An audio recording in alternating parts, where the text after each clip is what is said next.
Salut, c'est Marco de Top for Phone. On se retrouve aujourd'hui pour la vidéo de test du Samsung Galaxy Trend 2 Lite, le mobile que vous voyez tout de suite devant vos yeux. Un téléphone que je vous ai présenté récemment lors de la vidéo de déballage de la boîte que vous voyez en haut à droite de cette image. Alors aujourd'hui on est bien sur la vidéo de test, on va prendre le temps de regarder ce téléphone, de le détailler notamment sous l'angle de l'esthétique, mais aussi des spécifications techniques, connectivité, performance et du système d'exploitation et l'usage que l'on peut avoir de ce fameux smartphone. Le Samsung Galaxy Trend 2 Lite est un mobile que je me suis procuré, approvisionné moi-même tout simplement comme un grand garçon en allant dans un supermarché. Il est commercialisé en octobre 2015 lorsque je fais cette vidéo au prix de 79,90 €. Donc on est clairement sur un entrée de gamme, on peut même dire que l'on est clairement sur un low cost puisqu'on est en dessous de la barre fatidique des 100 €. Donc on est, vous l'avez compris, sur un mobile low cost, donc un mobile qui forcément sur les spécifications n'en propose pas trop. Voilà, et donc il y a des compromis à faire et j'embraye déjà sur ma conclusion, il y a beaucoup de compromis à faire. Voilà. Donc le Samsung Galaxy Trend 2 Lite, c'est le successeur du Samsung Galaxy Trend tout court, Trend Lite aussi, un mobile que Étienne avait eu l'occasion de tester il y a déjà quelques mois et dont il n'avait pas été particulièrement fan. Aujourd'hui, c'est moi qui me coltine le Trend 2 Lite, ça vous l'avez bien compris. Et voilà, je suis déjà en train de vous donner un petit peu mon avis.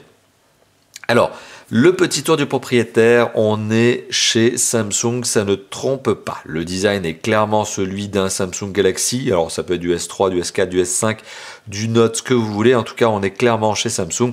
Ça se reconnaît à un certain nombre de points. Donc, on va détailler le téléphone et vous allez le voir. Oui, il y a un code stylistique Samsung.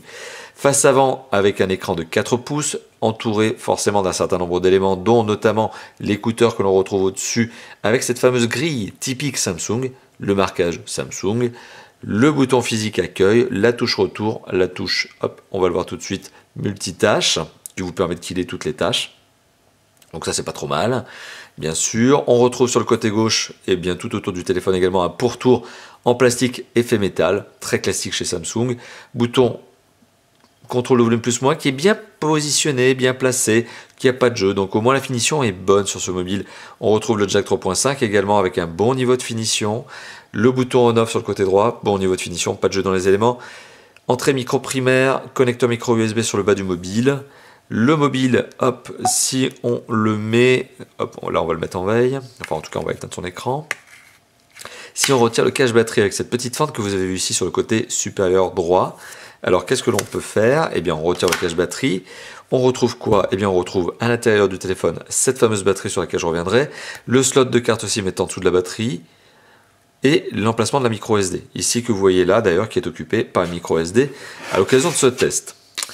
Alors à l'arrière du mobile, qu'est-ce qu'on retrouve d'autre? On retrouve le marquage Samsung, on retrouve la petite grille du haut-parleur, avec une sorte de petit picot mais qui ne sert pas à grand chose parce que ça ne décolle strictement pas le téléphone d'une table, enfin en tout cas pas de manière suffisante et le son reste toujours étouffé par le haut-parleur.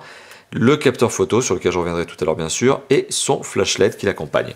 Alors vous l'aurez remarqué sur la face avant de ce mobile, il n'y a ni capteur de luminosité, ni de proximité, ni témoin de charge, ni caméra frontale. Voilà, donc on est vraiment sur un low cost, ça se ressent voilà, au moins à ce niveau-là quoi.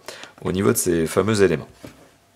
Alors là, on va déverrouiller le téléphone, on retrouve le panneau d'accueil, un téléphone qui a donc une bonne prise en main, on est sur un téléphone qui est plutôt compact, malgré une épaisseur relativement conséquente, et encore je dis ça, c'est pas non plus catastrophique, on est sur un téléphone qui fait 1 cm d'épaisseur, qui fait 12,1 cm de long, 6,3 cm de large, et qui fait 123 grammes. Alors 123 grammes, c'est un peu lourd pour un téléphone de ces dimensions, surtout qu'il est complètement plastique. Après, dans l'absolu, c'est pas non plus déraisonnable. C'est un téléphone qui arrivera assez facilement à faire oublier son poids une fois qu'il est pris en main. Donc au bout de quelques jours, vous ne le sentirez même pas. Et c'est un téléphone qui se glisse parfaitement dans une poche de jean. Là-dessus, il n'y a pas de souci. Alors le téléphone n'est pas doté d'une rigidité particulièrement bonne. Même s'il est un peu épais, bon, il reste quand même en plastique. Idem pour la dalle qui, elle, est un petit peu souple et va fortement impacter l'écran, forcément, si vous lui laissez tomber un objet lourd dessus. Donc voilà, c'est un mobile qui a une face avant, comme tous les smartphones, du coup, assez fragile. Donc faites attention là-dessus. La face avant du mobile, la vitre n'est pas traitée anti-rayure ni anti-casse. Donc on est, je le rappelle, sur un low cost. Alors au niveau de l'image, pardon, vous entendez ma voix qui est un petit peu cassée. Au niveau de l'image, on est donc sur un écran qui est un écran 480p en 4 pouces. Pour être plus précis, hop, là je vous lance une petite vidéo pour vous permettre de vous faire votre propre idée au niveau de la qualité d'image. Écran de 4 pouces, résolution 800 pixels par 480 pixels, donc on est sur un 480p, autrement appelé également une résolution WVGA, ça c'est son autre nom, et l'écran est un écran TFT. Donc ce qui veut dire qu'on est sur un écran qui a une densité de pixels assez satisfaisante pour un low cost avec 233 pixels par pouce, ça reste acceptable. Certes, on voit les pixels et forcément l'image n'est pas non plus d'une netteté affolante, mais ça reste acceptable sur ce point. Là où ça l'est moins, c'est qu'on est sur un écran avec une technologie TFT et que lorsque l'on penche un petit peu l'écran, bon là on est en accéléromètre, on va pouvoir retrouver un vrai mode, voilà. Lorsque l'on penche l'écran, eh bien on trouve une image, voilà, là ça se voit surtout à ce moment-là. L'image devient clairement blafarde, vous voyez. Donc c'est un écran qu'il faut regarder clairement en face, parce que sinon, image blafarde, quoi. Donc c'est pas que la luminosité est pas bonne, c'est que clairement, eh bien l'écran est un écran TFT, on peut pas lui en demander de trop, mais l'image, pour un low cost, reste acceptable. Ça n'est clairement pas un point faible de ce mobile, c'est un point, on va dire, logique. Vous voyez, donc l'image est tout à fait acceptable. La gestion des couleurs, elle, en particulier, est pas mauvaise. Donc on est sur une bonne gestion des couleurs. Au niveau du son, on est sur un son procuré par un écouteur sur lequel il n'y a rien à redire. Pareil pour le jack 3.5. Le haut-parleur fournit un son qui est suffisamment performant, suffisamment puissant, j'entends. Voilà, donc pas grand-chose à dire, mais forcément, quand vous le posez sur une table, le son devient étouffé. Là, on est à moitié de son, moitié de puissance. Puissance maximale. De face, de dos, posé sur une table. Voilà. Donc vous l'avez compris, dès qu'on pose le téléphone sur une table, bingo, son étouffé, un grand classique. Donc rien à redire dessus, là aussi c'est tout à fait normal, tout à fait basique, pas spécifique à un low cost, c'est spécifique à un certain nombre de mobiles, y compris et surtout chez Samsung Galaxy. Alors pour les performances, c'est sans doute l'un des gros points, d'une grosse concession en fait. Voilà. S'il y a un point qui est clairement insatisfaisant sur ce mobile, c'est les perfs. Les performances, donc, je les valorise, vous le savez, par Antutu. Antutu me donne ici un score de 13 917 points. Donc, on va arrondir à 13 900 points.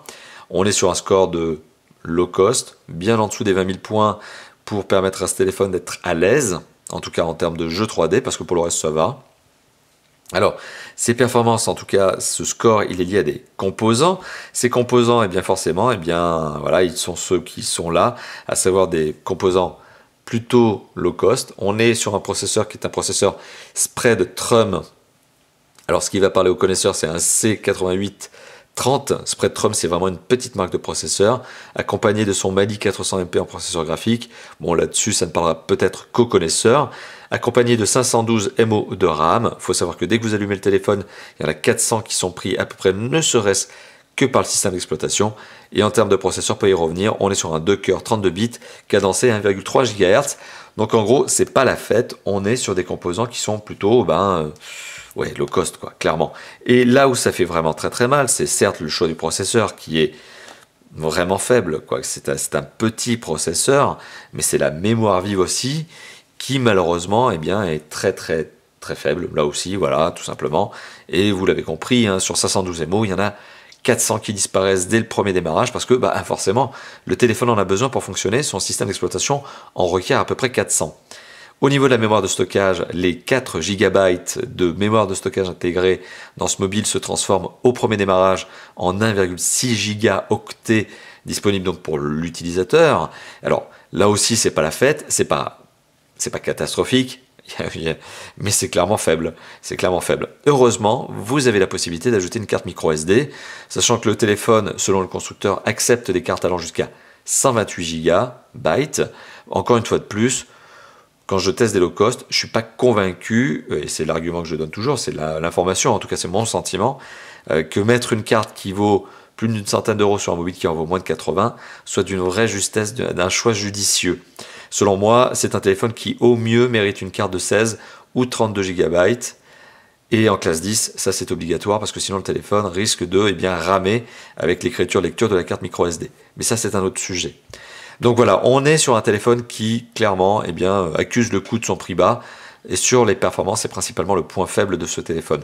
L'un des points faibles, vous l'avez compris, l'image en est un autre, mais c'est pas catastrophique, c'est le TFT qui est un mauvais point, mais les performances sont clairement le point négatif de ce mobile, à tel point que je ne lancerai même pas de jeu pendant cette session de test, parce que le jeu qui est ici, NFS No Limit, donc qui remplace Antutu, parce que je n'avais pas suffisamment de place pour installer Antutu, Asphalt, voilà, c'est Asphalt 8, je n'avais pas suffisamment de place pour installer Asphalt 8, et bien Need for Speed No Limit, j'ai réussi à l'installer, j'ai réussi à le lancer, après un temps de chargement mais démesurément long et fatigant, mais le jeu en lui-même affiche moins d'une dizaine d'images par seconde, on est même plus proche des 5 images par seconde, clairement loin des 24 et plus nécessaires pour ne pas voir l'image de façon saccadée.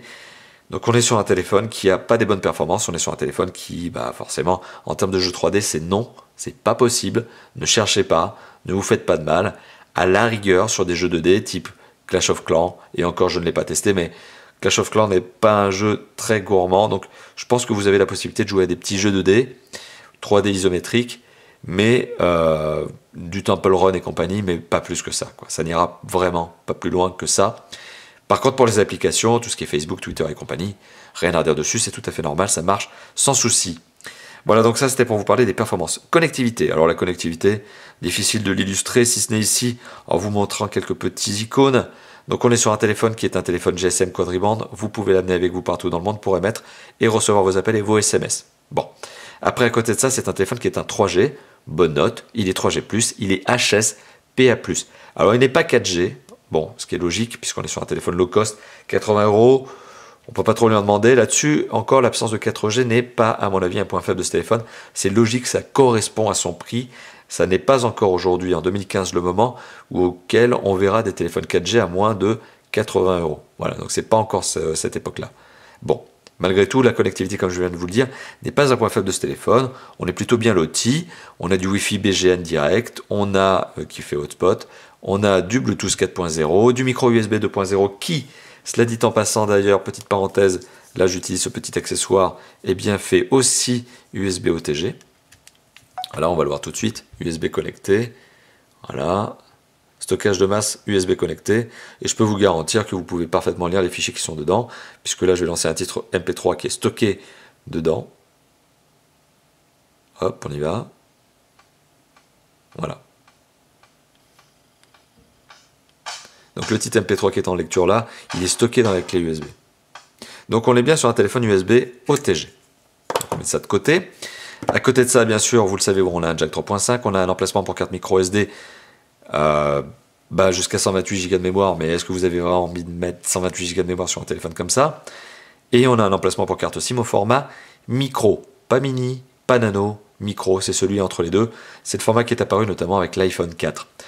Voilà, donc en termes de connectivité, on n'est pas trop mal. On est sur quelque chose de assez classique, assez logique. Le truc, c'est que sur le DAS, alors le DAS non plus n'est pas mauvais, hein, ne vous méprenez pas sur ce que je suis en train de dire. Le DAS, donc c'est le débit d'absorption spécifique, c'est ce qui permet de valoriser les émissions d'ondes d'un téléphone. Plus le DAS est élevé, plus le téléphone est bien émet des ondes, et potentiellement il est dangereux pour la santé. Bon, je ne vous refais pas le sens de l'histoire, je me suis déjà longuement étalé sur le sujet du DAS, et j'ai même fait un article sur le site de Top 4 Phone pour vous en parler et pour vous donner mon opinion sur ce sujet-là. Quoi qu'il en soit, on est en dessous des 2 watts par kilo qui sont la norme maximum à ne pas dépasser en Europe. On est en dessous des 1 watt par kilo qui sont ma propre norme psychologique, personnelle, en tant qu'utilisateur. On est à 0,75 watts par kilo. Ma voix est vraiment cassée. Et finalement, ce score, eh bien, 0,75, c'est pas bon. C'est normal en 2015, puisqu'il y a des téléphones qui arrivent quand même à 0,3. Bon, ce sont des téléphones qui sont généralement plutôt ultra haut de gamme. Là, on est sur un 0,75 watts par kilo. C'est logique, c'est dans la norme. C'est pas bon, mais c'est pas mauvais non plus. Donc, rien à redire là-dessus. La connectivité n'est donc pas le point faible de ce téléphone. On peut même dire que c'est un point fort pour un téléphone à 80 €. Alors, le système d'exploitation, on le voit ici. Les amateurs avisés l'auront reconnu, notamment grâce au Play Store. On est sur du très classique Android. Alors on n'est pas sur un Android 5.0, le téléphone aura probablement beaucoup de mal à le supporter, aurait du mal à le supporter. D'ailleurs ne vous attendez pas à une mise à jour de ce téléphone en 5.0 parce que ça ne sera jamais, et ça c'est une certitude, le cas. Donc on est sur une version Android que l'on voit ici qui est une 4.4.4 KitKat, c'est la dernière version avant le passage à Lollipop, donc on est sur la KitKat. C'est un système d'exploitation qui est surcouché TouchWiz, on reconnaît TouchWiz notamment à ce côté un petit peu organisation du menu, ses icônes, ses couleurs. Voilà, on est sur une ergonomie par contre qui est tout à fait classique. Pas de menu à plat, on a bien une profondeur de navigation, notamment avec un menu paramètres ici, menu paramètres, mais menu qui vous permet d'accéder à toutes les fonctionnalités du téléphone. Donc on est sur une ergonomie tout à fait basique Android, sur laquelle on a un peu de design qui a été superposé, et les applications Samsung TouchWiz ne sont pas présentes. N'espérez pas trouver du S-Voice notamment, pas dans ce mobile, etc., etc. Donc il y a un certain nombre d'applications Samsung qui ne sont pas proposées dans ce téléphone et qui ne peuvent pas être installées. Donc ne cherchez pas à les avoir. On est sur du low cost, je le rappelle. Voilà, donc bien système d'exploitation assez efficace, sur lequel je ne vais pas m'étaler parce que ça reste du Android. Je vais dire une chose qui n'est peut-être pas tout à fait vraie, mais j'allais dire que tout le monde connaît Android aujourd'hui, c'est pas tout à fait vrai, les utilisateurs d'iOS ou de Windows Phone ne sont pas forcément très amateurs et ni très connaisseurs d'Android, mais voilà, on est sur un système d'exploitation qui est largement répandu et dont il y a vraiment cette intuitivité au niveau de l'usage. Bon, rien à dire, vraiment, franchement, le système d'exploitation, je ne vais pas m'attarder dessus, parce que ça vaut pas la peine, on est sur un TouchWiz très light. C'est assez contrastant puisque TouchWiz en général est plutôt gourmand, mais là on est sur la version très light de TouchWiz, réduite à sa plus simple expression, à savoir du design, principalement du design. Voilà, donc maintenant il est temps de passer à l'usage. Alors l'usage de ce téléphone, capteur photo, frontal, il n'y en a pas, donc ça ira vite. Dorsal, il y en a un, mais il n'est pas terrible. Et batterie. Alors, bien sûr, vous l'imaginez, ce téléphone est capable de faire lecteur MP3 vidéo, ça je vous l'ai montré tout à l'heure, pas de souci là-dessus. D'ailleurs, même si les performances sont faibles, sur ces aspects-là, ça marche très bien. C'est un téléphone qui est capable d'envoyer des emails, lire une page web, enfin ce que vous voulez. N'importe quel usage de smartphone moderne. Bon, là-dessus, on ne va pas s'attarder, on ne va pas prendre du temps sur des usages qui sont désormais classiques sur un smartphone et que ce téléphone est capable de faire. Donc c'est un vrai smartphone. Voilà, donc même si je suis très critique au niveau des performances, ça reste quand même un smartphone capable de faire ce qu'on lui demande, mis à part les jeux 3D, parce que là c'est pas possible. Alors, les deux aspects, donc c'est le capteur photo dorsal, 3 mégapixels, sur lequel il y a un flash LED, sur lequel il n'y a pas d'autofocus. Donc c'est vraiment le minimum syndical pour un capteur photo dorsal. Et bah franchement, c'est pas terrible. Donc pas de capteur photo autofocus, ça vous le voyez, j'ai beau secouer dans tous les sens, il n'y a pas d'autofocus. Je peux juste prendre une photo. Si je suis trop près, forcément, comme il y a une distance minimum à respecter qui est d'à peu près 1 mètre, c'est pas la peine, ça sera flou. Là, si je vous montre la photo que je viens de prendre, ça va vraiment pas être terrible. Ouais, c'est vraiment pas terrible. C'est vraiment pas terrible. De toute façon, dans tous les cas, déjà, c'est pas terrible. Mais alors, quand c'est trop près, il n'y a pas de macro sur ce téléphone. Donc, voilà, ne cherchez pas. Capteur photo 3 mégapixels, flash LED. Alors, le flash LED, il a le mérite d'être là. Au moins, ça fait au pire lampe torche. Enfin, au mieux lampe torche. Mais c'est vraiment pas un bon capteur photo. 3 mégapixels, il a beau essayer de faire ce qu'il peut. Il est vraiment mauvais. Voilà, donc c'est un très mauvais photophone. Vous n'achetez pas ce téléphone pour faire de la photo, vous achetez ce téléphone parce qu'il est low cost. À la rigueur, le capteur photo, ben voilà, ça fera rigoler un petit peu vos potes. Si vous prenez une petite photo rigolote et que vous l'envoyez notamment Facebook, Twitter, Instagram, ce que vous voulez, Snapchat, mais c'est vraiment pas bon. Vous pouvez rien en faire. Mis à part faire rigoler les potes avec un cliché, on va dire, un petit peu type Polaroid, quoi. Ah, ça, c'est une expression de vieux. Un petit peu type cliché jetable. C'est Raphaël qui va se moquer, tiens, encore. Parce que j'ai toujours des expressions de vieux. Bon, fin de parenthèse. Voilà, donc ça, c'était pour le capteur photo. Pas bon. L'autonomie. Bon, l'autonomie, elle est pas mal. L'autonomie, elle est pas mal parce que le téléphone n'est pas gourmand. L'écran est raisonnable. Les performances sont largement raisonnables. Si vous ne laissez pas toutes les connectivités allumées, genre Bluetooth, Wi-Fi, etc., si vous laissez que le Wi-Fi ou par exemple la 3G allumée, c'est un téléphone qui est capable de tenir plus d'une journée, ça c'est sûr, ça c'est certain, voire même d'accrocher les 2 jours. Comme c'est un téléphone qui ne va pas faire du jeu 3D, parce qu'il n'est pas prévu pour ça, il n'y arrivera pas, ça vous incite d'autant moins à faire ce genre de choses. Par contre, du Clash of Clans ou encore un petit peu de vidéo, là c'est clair que le téléphone est capable de le faire. Donc maintenant, pour en revenir à un test qui est beaucoup plus chiffré, 1 heure de vidéo vue avec ce téléphone, toutes les connectivités allumées, 50% de son, 50% de lumière, c'est 18% d'énergie consommée sur la batterie. Donc ça reste pas mauvais, c'est clairement pas mauvais. L'autonomie est même, on peut le dire, un point fort de ce mobile, ça fait partie de ses forces. Voilà. Donc, qu'est-ce que l'on peut dire de ce téléphone en conclusion? Est-ce que c'est un bon mobile ou un mauvais mobile? Alors, est-ce que c'est un bon mobile? Non, clairement non. Est-ce que c'est un mauvais mobile? Bon, on peut pas dire ça non plus. C'est un mobile qui est intéressant parce qu'il est low cost. C'est un mobile qui malheureusement est déceptif parce que les performances sont vraiment trop limitées. Impossible de jouer à Asphalt 8 notamment sur ce téléphone. Impossible de jouer à Need for Speed No Limit. Impossible de faire quelconque jeu 3D. Par contre, vous pouvez faire tout ce qui est capable de faire un autre smartphone moderne. Autre point sur lequel, avec les performances, ce téléphone n'est pas bon, c'est le capteur photo.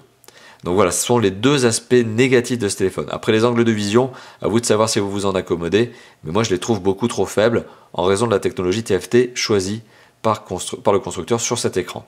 Donc conclusion, est-ce que c'est un bon mobile? Je vous l'ai dit, non. Est-ce que c'est un mauvais mobile? Non. C'est un mobile de concession, de compromis. Alors c'est par contre clairement pas un mobile que personnellement je vous recommanderais. Pourquoi? Parce que ce téléphone existe, enfin en tout cas sur un marché qui est très concurrentiel, et il existe des alternatives à ce mobile. Je vais citer notamment le Wiko. Alors je reprends juste le modèle, mais que j'avais eu moi-même l'occasion de tester. Donc comme quoi, à force de faire des tests, on se perd. Mais c'est le Wiko Lenny 2, qui est dans les mêmes ordres de prix et qui est meilleur pour le coup, puisqu'il est capable de faire du jeu 3D. Donc on est sur un téléphone Samsung qui fait payer sa marque. Faut être clair. Ce téléphone ne serait pas un Samsung, eh bien il serait probablement pas proposé à 79 €, mais plutôt dans les 59 voire 69 grand max, mais il serait clairement moins cher. Donc on est sur un téléphone qui fait payer sa marque, on est sur un téléphone qui fait payer son design. Après, est-ce que c'est un mauvais choix, une mauvaise chose? Non, parce que si vous ne faites pas de jeux 3D et si le capteur photo ne vous intéresse pas, ce téléphone vous conviendra parfaitement. C'est un low cost, sympathique, en raison voilà, de cet aspect marque qui est là quand même. C'est un reste du Samsung, qualité de fabrication, finition très bon. Mais il y a des alternatives sur ce segment low cost qui sont peut-être plus pertinentes, notamment le Lenny 2. Et pourquoi je vous dis ça? Parce que le segment des low cost, eh bien assez bizarrement, c'est un segment de marché smartphone très concurrentiel. On pourrait se dire que finalement les constructeurs se battent sur les ultra haut de gamme, mais non, pas du tout. L'un des segments sur lesquels ils se battent en fait le plus, ça reste sur celui des entrées de gamme et des low cost, puisque c'est celui qui permet de faire du volume, beaucoup de ventes, pas forcément beaucoup de marge par mobile, mais beaucoup de ventes. Voilà. Donc vous l'avez compris, j'ai un avis qui est pas très enthousiaste au niveau de ce téléphone. C'est pas une catastrophe, il n'est pas nul, mais il est clairement pas, à mon avis, satisfaisant. Et je rejoins un petit peu le même avis qu'avait donné Étienne, notamment sur le trend premier du nom. On est clairement en fait sur un low cost qui fait payer sa marque et qui malheureusement est sous-performant pour ce que l'on pourrait bien avoir comme besoin avec ce mobile, notamment pour les jeux 3D, je me répète, c'est la 4e fois que je le dis. Voilà. Pas grand chose à ajouter de plus sur ce téléphone, sur ce test. Vous l'entendez, ma voix est sérieusement cassée, ce qui compromet forcément les tests à venir, qui vont être plus retardés, on va dire.